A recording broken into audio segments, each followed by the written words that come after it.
Primero les quiero mostrar esta pequeña representación de nuestros costos.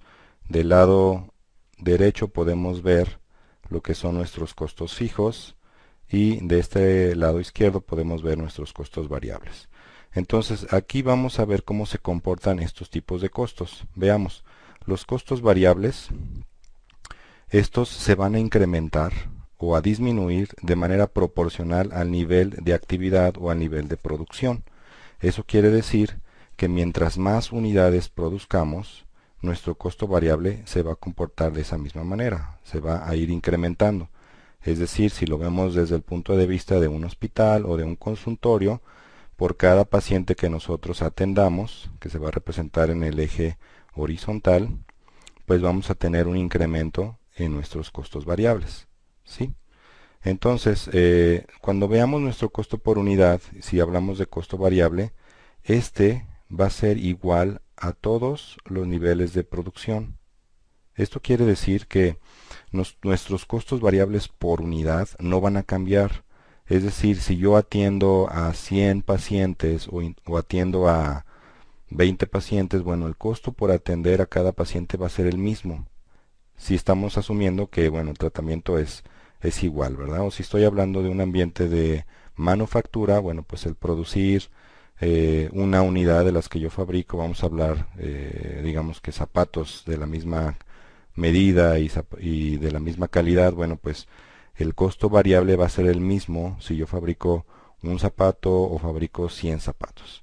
Entonces, de esta manera podemos ver cómo nuestros costos variables se comportan. Ahora vamos a analizar un poco sobre nuestros costos fijos. Los costos fijos, van a permanecer igual independientemente del número de unidades que vamos a producir. Miren, por ejemplo, si yo tengo un consultorio en el cual yo estoy pagando una renta por el espacio, pues esa renta la voy a tener que pagar independientemente que atienda a un paciente, a dos pacientes o atienda a 200 pacientes en el mes.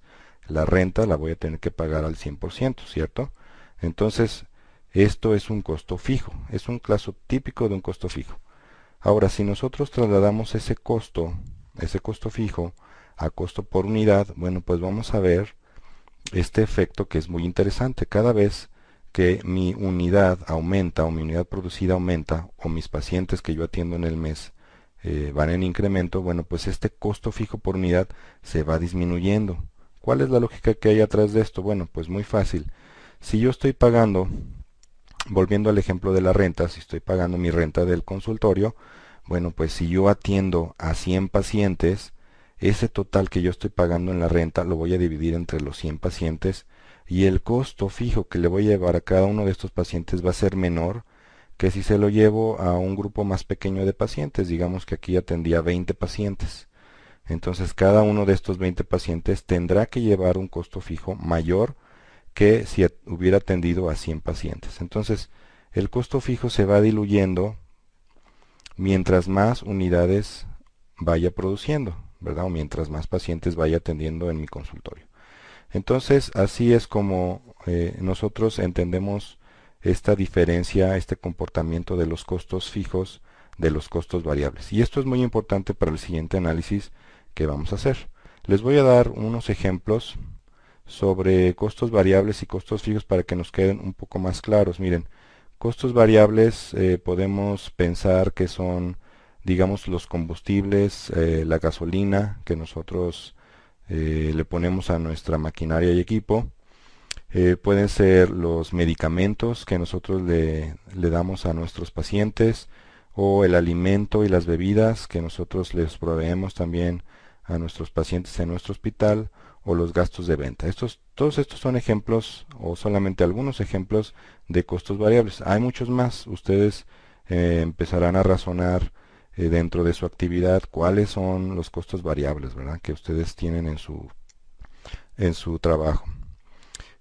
Como les había comentado, los costos variables se van a incurrir cada vez que nosotros produzcamos a una unidad o cada vez que nosotros atendamos a un paciente, si estamos hablando de administración de un hospital, ¿verdad? Es decir, yo tengo un paciente, lo ingreso a mi hospital y bueno, pues voy a tener que incurrir en algunos gastos como la medicación, los medicamentos que le voy a aplicar, el alimento que le voy a dar, las bebidas, o si estoy hablando del área de ventas, bueno, pues por cada venta que yo realice también voy a incurrir algunos gastos variables, que son los que mostramos aquí. Si yo no tengo este paciente ingresando a mi hospital, estos costos variables no van a existir. No le voy a aplicar medicamentos, no le voy a dar alimentos ni bebidas. Entonces, el costo variable solamente va a ocurrir cuando produzca una unidad o cuando esté ingresando a un paciente a mi hospital. ¿Ok?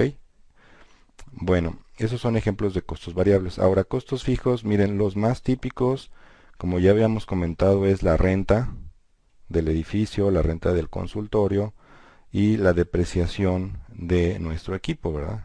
Nuestro equipo se va depreciando contablemente cada mes y bueno, pues ahí no va a importar si nosotros atendemos a 100 pacientes o no atendemos a ningún paciente, ¿verdad? Si decidimos nosotros por algún motivo cerrar el hospital o cerrar nuestra clínica porque nos vamos a ir de vacaciones, bueno, pues el equipo, la depreciación del equipo ahí va a estar. La renta que vamos a tener que pagarle a nuestro rentero, pues se la vamos a tener que pagar. Entonces, por eso es que estos son ejemplos típicos de costos fijos. Entonces, vayan pensando ustedes en su hospital, en su despacho, en su fábrica, en su consultorio, en donde ustedes laboren, cuáles costos que ustedes ven que incurren son fijos y cuáles costos ven que son variables.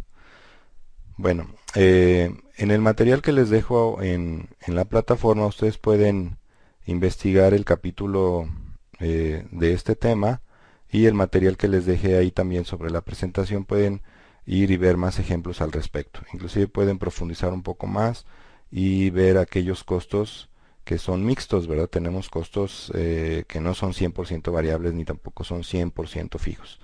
Hay unos que son mixtos, los cuales, bueno, pues existe un método para poder separar cuál es cuál es su parte variable y cuál es su parte fija. Entonces, por favor, remítanse al material, estudienlo y vean de qué manera ustedes tienen la posibilidad de aplicar esta herramienta para poder dividir estos costos mixtos. Pero bueno, para cuestión de este video, vamos a continuar con la relación que existe entre el costo, ya vimos que hay costos fijos, costos variables, la relación que existe en estos costos con el volumen, hablándose de volumen de producción o número de pacientes que nosotros podamos atender en nuestro hospital y la utilidad que esto nos genera, ¿verdad? O cómo se impacta la utilidad por estos dos factores que acabo de mencionar. Entonces estos están relacionados entre sí. Cuando uno de estos cambia o es afectado, bueno, forzosamente se afectan los otros dos. Vamos a ver cómo es esta relación. Y primero tenemos que entender cuál es el margen de contribución. A lo mejor ustedes por ahí ya han escuchado este nombre, este concepto de margen de contribución, y bueno, a lo mejor a veces no lo entendemos muy bien, pero realmente es algo muy sencillo. Miren, el margen de contribución es el resultado que se obtiene de restarle a nuestras ventas nuestros costos variables, ¿sí? Los costos variables únicamente. Ya vimos costos variables que son aquellos que cambian, ya sea que aumentan o que disminuyen, proporcionalmente al nivel de producción o en el ejemplo de un hospital proporcionalmente al número de pacientes que nosotros atendemos. Ejemplos de estos, los mismos que ya vimos hace un momento, los medicamentos que les administramos, el alimento que les administramos, las bebidas, etcétera. Entonces, bueno, este es el margen de contribución. Tomamos nuestras ventas, que son los ingresos que tenemos, y le quitamos nuestros costos variables. El resultado que nos da es el margen de contribución. Muy bien. Y vamos a ver en profundidad este margen de contribución, cómo lo vemos reflejado en un income statement o en un estado de resultados, que ese también ya lo vimos en la primera unidad, ¿verdad? Miren, nosotros vamos a poner en este recuadro que vemos aquí color como azul, una pequeña representación de un estado de resultados en donde primero tengo yo mis ventas, que son 50,000 unidades, las cuales me están generando $1,000,000 de ventas, tengo mis costos variables, 600,000 dólares, que es la suma de todos estos costos que ya vimos que se comportan de manera variable. Y tengo un margen de contribución, ¿verdad? Como vimos, es la diferencia entre las ventas menos los costos variables. En este caso tengo un margen de contribución de 400,000 dólares. Los costos fijos, que también ya hablamos de ellos, pues nos dan un total de 300,000 dólares, ¿sí? Cuando yo tengo este margen de contribución de 400, tengo costos fijos de 300, bueno, pues esto me genera una utilidad neta, o una utilidad de operación de 100,000 dólares, ¿verdad? Le restamos al margen de contribución los costos fijos para tener mi utilidad de operación. Entonces, de aquí podemos deducir que el margen de contribución es lo que tenemos disponible para cubrir los costos fijos, ¿sí? Y aquí lo podemos ver en los números. Margen de contribución son los 400,000 dólares que yo tengo para cubrir mis costos fijos, que en este caso son 300,000. Si lo vemos gráficamente, miren, imaginemos una cubeta donde, bueno, todos mis costos fijos caben dentro de esta cubeta, ¿verdad? Están hasta aquí, hasta el tope. El margen de contribución es este chorro de agua que viene aquí a llenar la cubeta y que la llena hasta el borde. Una vez que está llena hasta el borde y esta se empieza a derramar, lo que se derrama, lo que sobra, viene siendo mi utilidad neta o mi utilidad de operación. ¿Sí? Entonces, nuevamente, para que quede bien claro, el margen de contribución es lo que tenemos disponible para cubrir nuestros costos fijos. Y cualquier cosa en exceso, bueno, pues entonces eso ya se convierte en una utilidad de operación. ¿Sí? Y bueno, este margen de contribución lo podemos representar en dólares, como lo vimos aquí en el cuadro azul, dólares absolutos, o en porcentaje, como lo vemos aquí en este recuadro un poco color amarillo. Y estos porcentajes, bueno, pues se calculan de manera muy fácil, ¿verdad? Tomamos nuestras ventas y a nuestras ventas le quitamos nuestros costos variables, ¿sí? Y el resultado que nos dé lo dividimos entre las ventas. Entonces, en el ejemplo aquí de este 40% de margen de contribución, bueno, pues es el $1,000,000 menos los costos variables entre el $1,000,000 que son las ventas. Esto me da el 0.4 o el 40% que está aquí.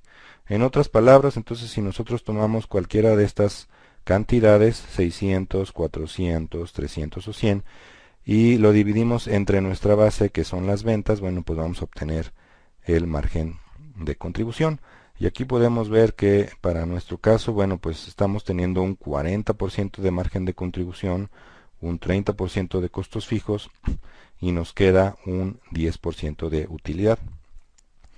Además de poderlo representar ya sea en dólares absolutos, ya sea en porcentaje, también lo podemos representar el margen de contribución en precios unitarios o en costos unitarios, ¿sí? Como es el caso que tenemos aquí del lado derecho. Miren, si estamos hablando de un volumen de 50,000 unidades, bueno, pues yo tengo $1,000,000 de ventas.